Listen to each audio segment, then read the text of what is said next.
Hey guys, welcome to day 168 of the Bible in a Year plan. Today we will be reading Isaiah 14 through 16 and Matthew 28. If you need to read more about this plan, visit the High Quality Gospel website with the link in the description of the episode and the podcast. Please leave a like and follow the podcast to stay up to date with new episodes. Now, let's begin with reading Isaiah 14.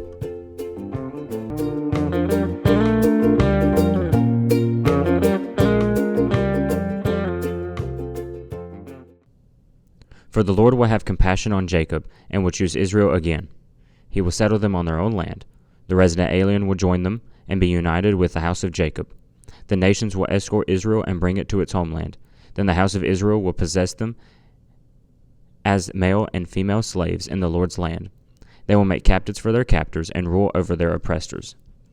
When the Lord gives you rest from your pain, torment, and the hard labor you were forced to do, you will sing this song of contempt about the king of Babylon, and say, how the oppressor has quieted down, and how the raging has become quiet. The Lord has broken the staff of the wicked, the scepter of the rulers. It struck the peoples in anger with unceasing blows. It subdued the nations in rage with relentless persecution. The whole earth is calm and at rest. People shout with a ringing cry. Even the cypresses and the cedars of Lebanon rejoice over you. Since you have been laid low, no lumberjack has come against us.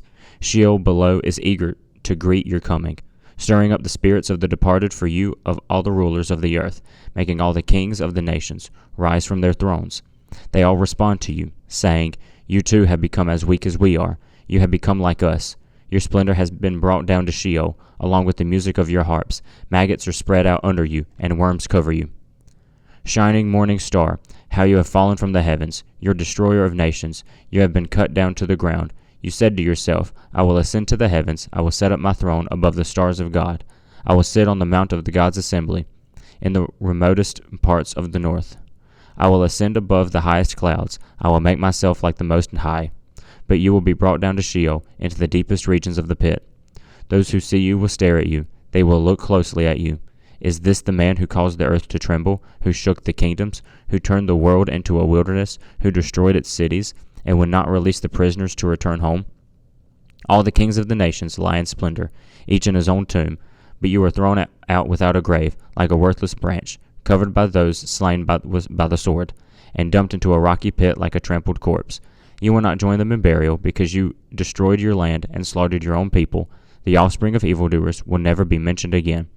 Prepare a place of slaughter for his sons, because of the iniquity of their ancestors. They will never rise up to possess the land or fill the surface of the earth with cities. I will rise up against them. This is the declaration of the Lord of the armies. And I will cut off from Babylon her reputation, remnant, offspring, and posterity. This is the Lord's declaration. I will make her a swampland and a region of herons, and I will sweep her away with the broom of destruction. This is the declaration of the Lord of armies. The Lord of armies has sworn, as I have purposed, so it will be. I have planned it, so it will happen. I will break Assyria in my land. I will tread him down on my mountain. Then his yoke will be taken from them, and his burden will be removed from their shoulders.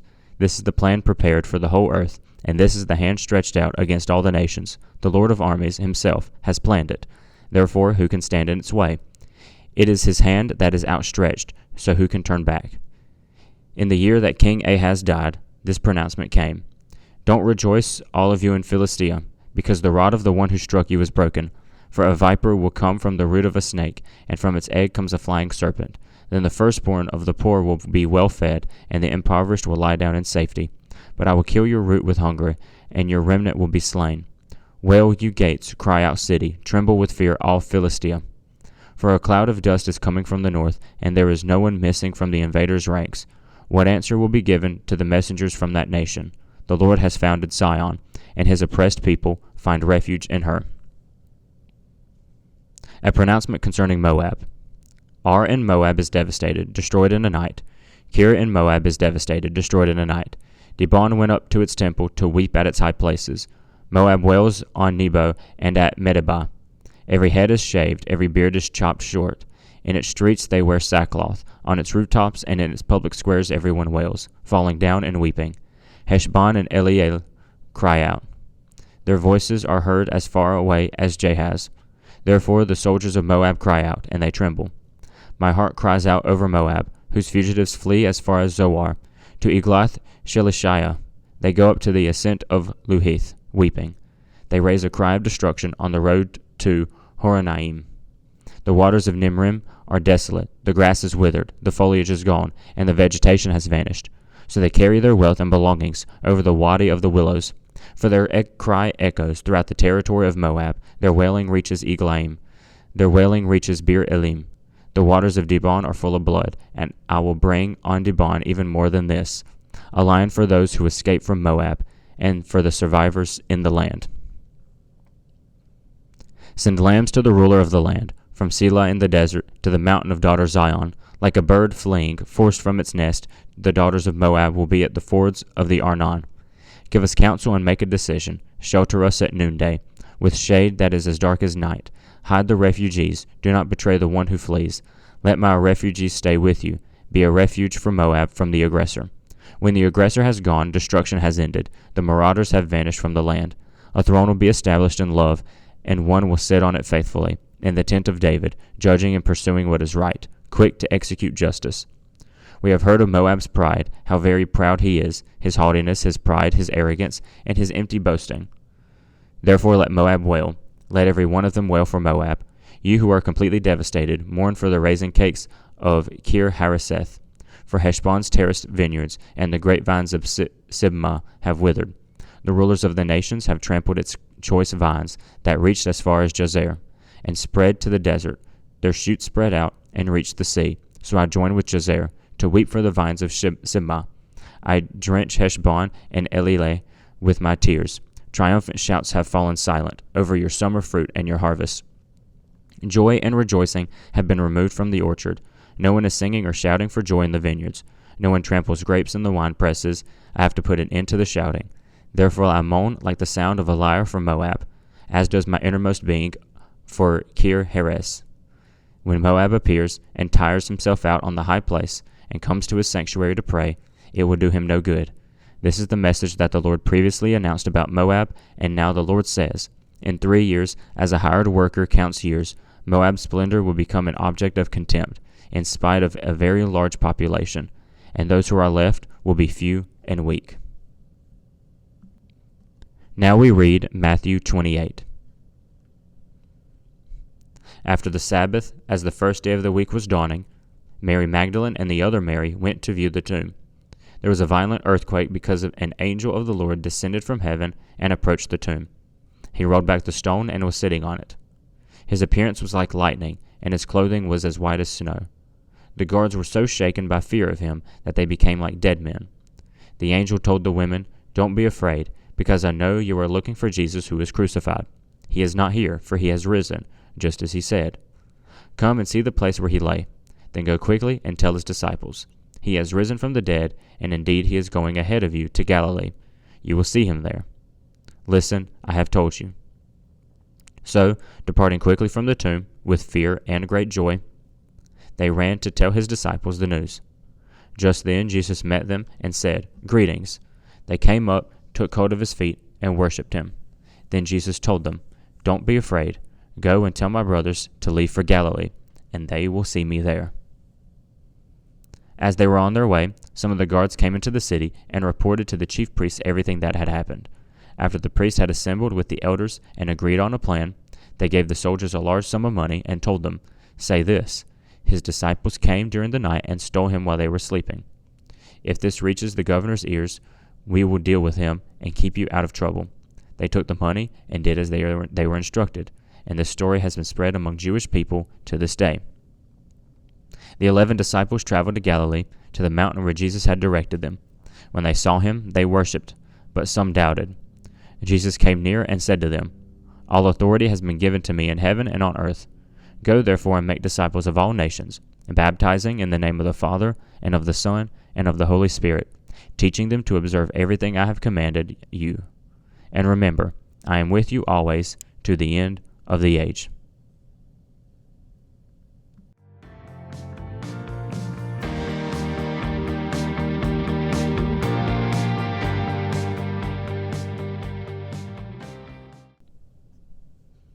On day 167, we read of Isaiah prophesying restoration on Israel and judgment on Babylon. And in Matthew, Jesus was killed by Rome and the religious leaders. Today in Isaiah, he talks about how when God's people are restored and return to the promised land, here they will be able to mock the kings of other nations, and how they will fail. They will die, be mocked, and never be seen again. Isaiah writes taunting songs about other nations, like Assyria and Philistia. He mocks the kings, saying they were either weak or cruel. They were terrible kings in their time, so the people will rejoice when they die. They are just dead kings. This is a contrast to Israel's king, not the king of Judah, and definitely not one of the sinful kings of the nation of Israel, but God. God has always established himself as a king over his chosen people. He never desired for them to have an earthly king. In fact, he warned them against it. He was to rule with prophets, speaking his word, and with the law, teaching those how to behave. But they decided to abandon God, which is why they had to be disciplined. But God is their king, and he is everlasting. He is strong, he is good, he is just. He is what the kings of Judah, Israel, Assyria, Babylon, and Philistia should have been. So of course, Isaiah has the right to mock them, because he serves a good and faithful king who will always win. His plans will always be fulfilled. His plans for Assyria to be judged, Philistia to be destroyed, and his chosen people to endure. Moab is another nation that is being destroyed, but Isaiah speaks as if he feels bad for them. They are intensely suffering at the hands of Assyria, and even though this is God's judgment, they're essentially their neighbors. The people keep searching for help, but only receive more pain and anguish in the end. They even come to Judah, asking for help, but Moab's pride is not forgotten. Before judgment, they boasted of their lives and their riches, flaunting it to other nations, and now it's all been taken away. Everything changed because they trusted in a false god, one that doesn't hear them. God hears our prayers, for he is the one true God. But this is what arrogance does.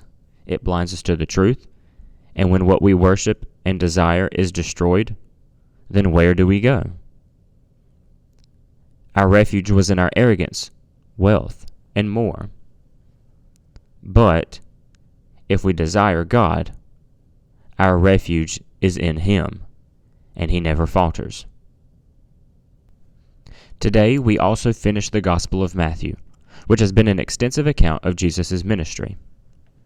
Matthew walked with Jesus and was a first-hand witness to these events, writing them down later for us to read and understand who Jesus is and why he's important. Matthew was written probably primarily for the Jews. However, anyone can read and understand his writing. Matthew provides multiple passages of prophecy in his account to show how Jesus fulfills those very prophecies about the Messiah, and that he is truly God on earth. We finish the gospel with the resurrection of Christ. 3 days later, the day after the Sabbath, an earthquake begins and an angel appears, and the guards either faint or flee. When the women arrive, they meet the angel, and they return to the disciples to say what they found: an empty tomb, that Jesus had risen and will meet them in Galilee. The guards there get bribed and told to tell no one, and the religious leaders decide to spread rumors. Matthew skips over appearances made by Jesus as described by the other gospel writers, but he jumps straight to Jesus' meeting with the 11 remaining disciples on a mountain in Galilee. Jesus tells them that he is using his authority, given to him by God the Father, to send them out on their lifelong mission. This is the Great Commission. Jesus commands his disciples to make more disciples of him. This is an expansion of the kingdom that Jesus spoke so heavily about. And this is the primary mission of all of his followers, past, present, and future. This is still the mission today, to baptize these new followers and teach them to obey everything that Jesus has told them, us. Matthew ends his book with Jesus' promise to be with his disciples always, even after death. And so this is the third gospel account that we have read, and there's still one more. However, that is for later. But with this third account, we can see the slight differences in the three accounts. However, they're not all really differences, just different viewpoints, just different ways of stating the same thing. And these three Gospels have had different ideas for what they wanted to portray. Luke and Matthew, Luke essentially wanted a very detailed account of Jesus' life. He put in extreme detail in that gospel. Mark put a big focus on who Jesus was, that Jesus was prophecy, like fulfillment of prophecy. Jesus was the Son of God. And he put a big focus on Jesus' prophecies as well. And Matthew was writing a detailed account as well. However, he wanted to make it for the Jews so that they understood that this is their Messiah, the one that they have been talking about. That's why he brings up prophecy. That's why he brings up Jewish things in this book. And so, yes, these are all different accounts, but they all talk about the same thing. Jesus. Jesus is the focus and always has been. Jesus is the reason for writing these Gospels, to telling this account to as many people as possible. They could have not written it down. They didn't have to. However, they knew if they wrote it down, it would last forever. And it has. But this is the goal: to tell others who Jesus is, what he's done, and why he's here. And what we must do because of him. To make disciples of him and to proclaim this gospel to the world. Thank you for joining in the reading and understanding of these chapters, and let us all be vigilant in continuing this reading. Please share, like, follow, or whatever you can do to help us reach more people with the Bible reading. Please also check out the High Quality Gospel website for more information and a couple of store items. Thank you, and keep learning.